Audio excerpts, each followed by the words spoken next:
Hey guys, I want to welcome you to the weekly Wednesday for the Financial Freedom newsletter, where every week, every Wednesday, we delve into something inspirational, motivational, something excerpt taken from the Financial Freedom weekly newsletter. Wherever you are, if you're listening on Spotify, on iTunes, Google, be sure to click the like, subscribe, share, comment. And without ado, let's get into the show. Hey guys, welcome to this week's podcast episode for the Financial Freedom Podcast. I'm really excited about today's guest, Katie Hornor. She's founder and CEO of the Flamingo brand, which we will hear about shortly. She's also just released her new book titled The Flamingo Advantage: How to Leverage Unique, Stay Relevant, and Change the World. Talk about that. And she just surpassed 1,000 YouTube subscribers. So check that out as well. So Katie, welcome. Thank you so much for having me. Yeah, I know we had connected through Podmatch, and you have a really interesting, you're a digital nomad, and tell us about your story, and this can be a great conversation. Well, thank you. My husband and I decided to move to Mexico about 16 years ago to do ministry work. And we worked at the Bible college, we worked at a children's home, and then we found ourselves without ministry work and without the funding that was with that, and had to start a business. And so we initially started a homeschool curriculum business in the Spanish language, then took what we learned doing that and started coaching online business owners, which is what we're doing today. And through all of that, we've sort of evolved our brand. The Flamingo has kind of adopted us through a series of events. And we get to teach people how to be authentically them, inside and out, and to use their business as a way to leverage that uniqueness to create the change in the world that they were made to create. Yeah, what's interesting is tell us like how the Flamingo brand came about and what are pink marketing strategy. Flamingo branding, all of that started with a little family trip up the river in a rented fishing boat. We were going to go see flamingos in the wild. We'd never seen them outside of a zoo or a video, and decided this was the thing to do. And rounding the river, going upstream, I just was not prepared for what I saw. Pink fluffy clouds everywhere in the middle of like this expanse of blue and green. And it just absolutely blew my mind. And the closer we got to them, the closer we got as we approached the flamingos, I was even more flabbergasted because they just stood there. Like, they weren't scared of us. They didn't ruffle their feathers. They didn't get all anxious. They didn't move away. Like, they just continued to stand there in this river full of tourists and crocodiles and do what they were created to do. And the impact of that, like, as we came away from that trip, I just kept thinking about these crazy pink birds. I started to research them. And the more that I found out about the flamingos, the more analogies that came to me in terms of how business owners are like flamingos, or people in general. Like, so many of the people even have some really cool things that they can do, or that they know how to teach, or these skills and abilities, and yet they don't think it's anything special.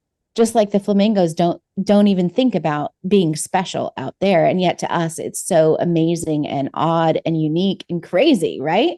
Yeah. And so we took those and started using them in our teaching and then it became the first book, Faith Like Flamingos. Then it became the second book, The Flamingo Advantage. And now we have a whole coaching program named after flamingos, and it's just become this big thing. Then we love it. Yeah, I love it. And I assume, when you're talking about the Flamingo Advantage, and then one thing is, I really love how you took this concept and you made it into a brand, and everything centered around the brand. What is this? You also have memorabilia as well, and you have this flower. What is the story behind the flower that you wear? Well, the flower is part of my Flamingo Advantage. It's part of what makes me unique. And the story with that is that we live in tropical Mexico. That's where our home base is anyway. And one day, several years ago, I had to get ready to teach an online class. It was hot and humid, like it usually is here. I was a mess. Little children running around the home, because we also home educate our kids. And so I grabbed my daughter's headband with a flower on it and stuck it in my hair to get presentable quick and turn on the video. And everyone was like, oh, I love your flower. And then, so I didn't think anything about it. But next week I showed up without it. And they were like, where's the flower, Katie? We love the flower. And so I started wearing this flower more often. And as I did, it was sort of like I started realizing how much I had stuffed the fun part of Katie down inside to please other people throughout my life. And wearing the flower made me feel fun again. It made me feel pretty again. And God used it to just remind me that it's okay to be me. And that weaves into the whole flamingo thing too, about being authentic, and who you are on the inside gets to come out on the outside. Flamingos are pink all the way through. Their flesh is pink, their blood is pink, like everything about them is pink. It's not just the outside color. And so the flower helps me. It's my physical reminder every day that I get to show up and be me today. Yeah. And really, this idea of this freedom, you have this freedoms, individual freedom. You don't have to conform to a certain narrative. You have, and you've created this brand. It's really, you've had over 250 podcasts. You've Amazon bestsellers, you've spoke on stages, run your own blog website. So you've created this freedom for yourself. If you today you decided you didn't want to work, you have that choice, and nobody's, and now you live all over the world in this as a digital, or in this, you have location freedom. So tell people about this idea, because most people, especially doctors, they think you have this one salary and you're financially free. But, that's kind of not, after COVID, that's not really the case anymore. So tell people about these types of freedoms. Well, we knew from our past and our history, we were part of a charitable organization for a while where all of our funding came in through donations. And so when we started our business, one of the big things that we wanted was that financial freedom to be able to live and give as we felt like God was directing us on a day-to-day basis, and not have to be subject to other people's ideas or to the boss and the approvals and the, like, all of those things, right? Sound familiar, I'm sure. And so we were trying to figure out, like, how can we make money, number one, but then how can we have multiple streams of income so that we can do that? And so 7 years ago, the Lord allowed us to buy a historic home here in tropical Mexico, which we've been slowly restoring and turning into a bed and breakfast or Airbnb space. And so we've got one of those units able to rent out now as an additional stream of income. We're planning to put our entire historical home, like the entire house, we're going to pack it up and get that ready to rent out as a long-term rental in the winter, because we want to take our family somewhere else and experience something else this winter. Right. So there's that. Then we have the books and the speaking, which, may or may not bring in much in terms of salary on a month-to-month basis. But they do help us get the word out. Then we have our coaching and our programs where we're training other entrepreneurs. And so there's multiple streams of income for us to be able to come in. And like you said, we've created the life. If we could live anywhere, where would we want to live? Well, for the last 12 years, it's been right here in tropical Mexico, right? And if we could work any schedule we wanted to work, what would that look like? So I don't start work until after lunch on Mondays. I usually work, I do my trainings and meetings on Tuesdays. I do my client work on Wednesdays, and then I'm usually off Thursday and Friday to have family time and go do whatever it is that we're doing, or go speak at events and things. And so we're able to design our lifestyle around what serves us and brings us joy, and still allows us to fulfill that purpose that we were given and able to impact other people in the world. Yeah. And I really love that. And I really want to point out, because a lot of the audience, they're still on this traditional industrial model of retirement. Whereas, like, I read this great book over the weekend where it's talking about, you spend like your 20s all the way up to your 60s, again, we're talking about playing games and corporate, backstabbing, these organizations. But when people ask you, how are you able to do this? Because they're coming from this mindset of, you had to trade your time for money for 60 years. Hopefully at the end of it, you could, what do you say to these individuals? I would ask them to begin to dream, number one.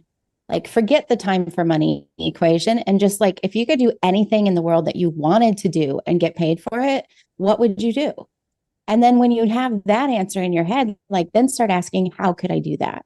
Right. So many things, so many times in our life, in my own story, people have said, you can't do that.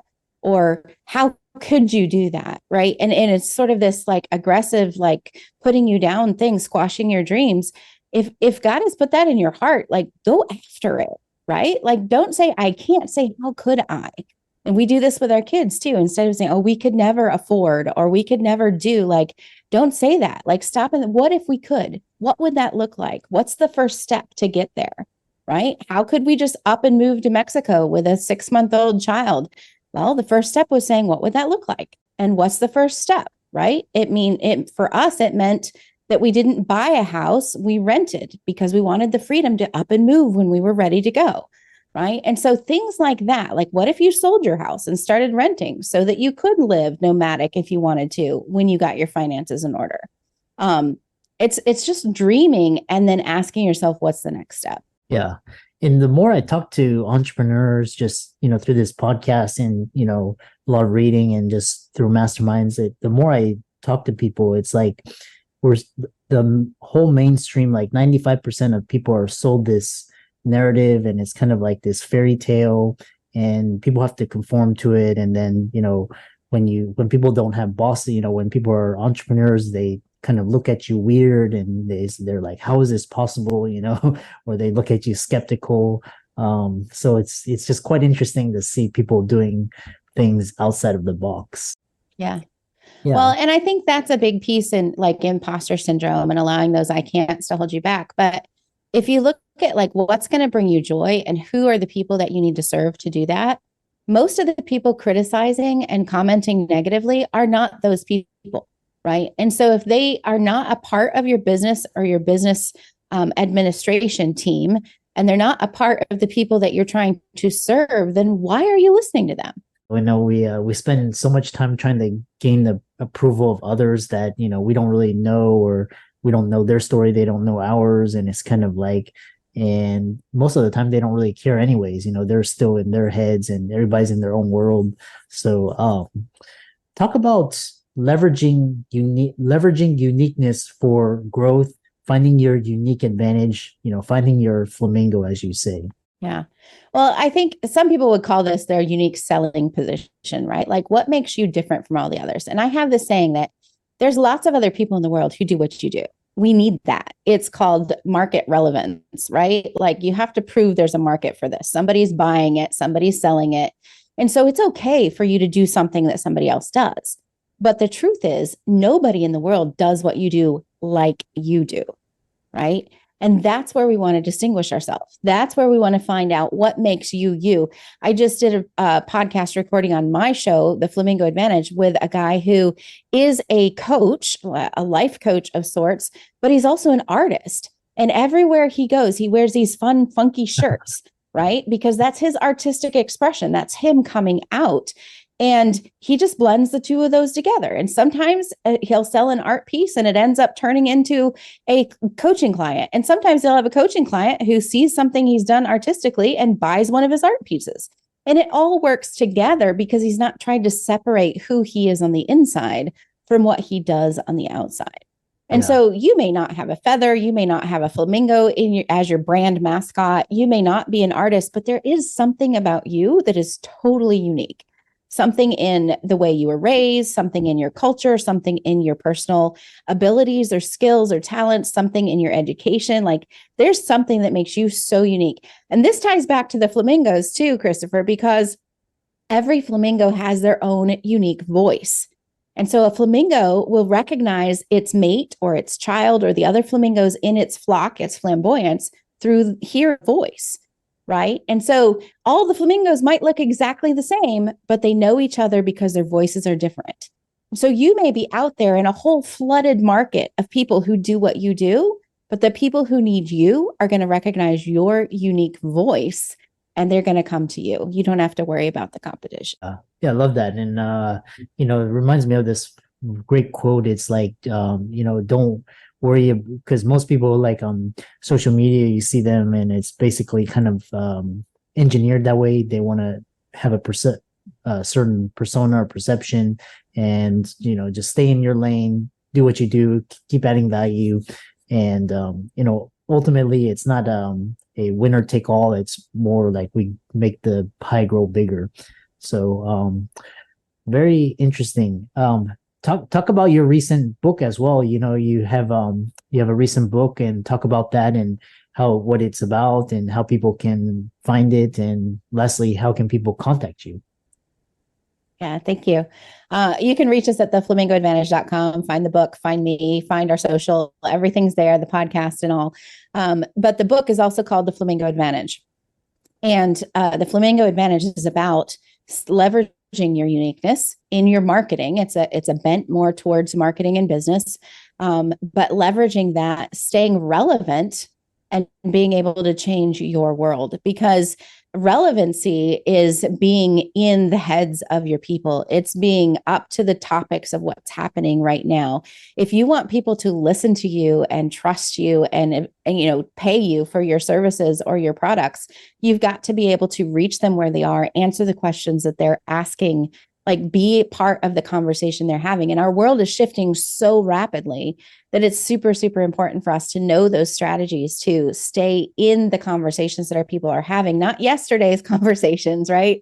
Not tomorrow's, but in the ones that are here happening right now. And so that's what the book is all about. We also address some of the myths that people believe, particularly around being a Christian in business or having a business as a Christian, because that was our background. But it's a really great book, and we're excited. We just released the audio version as well, so that's also available at Audible. Yeah, and for all the audience out there, really fascinating discussion. And I love this. Social media now, people have to learn how to use artificial intelligence, ChatGPT, all of the applications coming from there.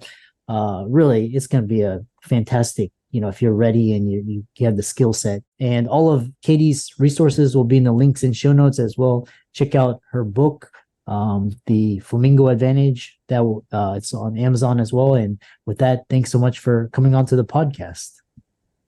Thank you, Christopher. It's been a pleasure.